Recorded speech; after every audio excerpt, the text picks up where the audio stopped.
Hello viewers, welcome back to எம்னா cooking. வீடியோவில் என்ன பார்க்க போகிறோன்னா பிடி கொழுக்கட்டை தான். பிடி கொழுக்கட்டையில் கார கொழுக்கட்டை. இந்த கார கொழுக்கட்டை எப்படி செய்கிறது வாங்க வீடியோக்குள்ளே போய் பார்க்கலாம். இது ரொம்ப சூப்பராக சிம்பிளாக ஈவினிங் ஸ்நாக்ஸ்க்கு செஞ்சு கொடுக்கலாம் குழந்தைங்களுக்கு. ஃபஸ்ட்டு ஒரு கடாயை நல்லா ஹீட் பண்ணிக்கலாம். அந்த கடாய் நல்லா ஹீட் ஆகட்டும். ஹீட் ஆனதும் ஒரு 2 ஸ்பூன் அளவு எண்ணெய் ஊற்றிக்கலாம். இந்த எண்ணெய் நல்லா காயட்டும். எண்ணெய் காஞ்சதும் கடுகு சீரகம் கொஞ்சம் போட்டுக்கலாம். பொரிஞ்சதும் கருவேப்பிலை போட்டுக்கலாம். கருவேப்பிலையும் கொஞ்சம் நல்லா படப்படன்னு பொரியும். அந்த சமயத்தில் நம்ம சாப் பண்ண வெங்காயம் போட்டுக்கலாம். நான் ஒரு 3 வெங்காயம் போல் சாப் பண்ணி வச்சுருந்தேன், அதை எடுத்து போட்டுக்கிறேன். நான் அந்த எண்ணெயிலே கடலைப்பருப்பு உளுத்தம்பருப்பு 1 ஸ்பூன் போட்டுக்கணும். மறந்துட்டுனால இந்த வெங்காயத்தை கூடவே போட்டுக்கிறேன். இது கொஞ்ச நேரம் டைம் எடுக்கும் வதங்கிறதுக்கு. இந்த பக்கம் தேவையான அளவு அரிசி மாவு போட்டுக்கலாம். நாங்கள் 4 பேருக்கு செய்கிறோம், அதனால் 4 கப் அளவு நான் போட்டுக்கிறேன். கூட உப்பு போட்டுக்கலாம், பெருங்காயத்தூள் போட்டுக்கலாம்.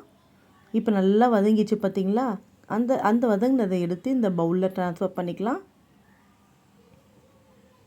தண்ணி தேவையான அளவு ஊற்றி நல்லா கெட்டியமாக, ரொம்ப டைட்டாக பிசையக்கூடாது. கொஞ்சம் தளன்னு இருந்தால் தான் கொஞ்சம் சாஃப்டாக வரும். கெட்டியாக பிசைஞ்சால் ஹார்டாக வரும். இந்த மாதிரி பிடியாக பிடிச்சி வச்சிட்டோன்னு வச்சிங்களேன், ரெடியாக இருக்கும். இந்த பக்கம் ஸ்டீமரில் ரெடி பண்ண ஆல்ரெடி ஹீட் பண்ணி வச்சுருந்தேன். அந்த ஸ்டீமர்லேயே போட்டு எல்லாத்தையும் வச்சுட்டேன். மூடி வச்சிடலாம். ஒரு 10 மினிட்ஸ் போல் ஸ்டீம் ஆகட்டும். ஓப்பன் பண்ணி பார்க்கலாம். ஸ்டீம் ஆகிடுச்சு. 10 மினிட்ஸ் ஆகிடுச்சு. பொடி கொழுக்கட்டை ரெடி ஆகிடுச்சு. இந்த பொடி கொழுக்கட்டைக்கு எங்கள் குழந்தைங்க என்ன வச்சு சாப்பிட்ருக்காங்க பாருங்கள். மைனஸும் கெச்சப்பும் தான். நீங்களும் இதை ட்ரை பண்ணி பாருங்கள். பிடிச்சிருந்தால் லைக் பண்ணுங்கள், ஷேர் பண்ணுங்கள், சப்ஸ்கிரைப் பண்ணுங்கள். மறக்காமல் பக்கத்தில் இருக்க பெல் பட்டனை ப்ரெஸ் பண்ணுங்கள். பாய்.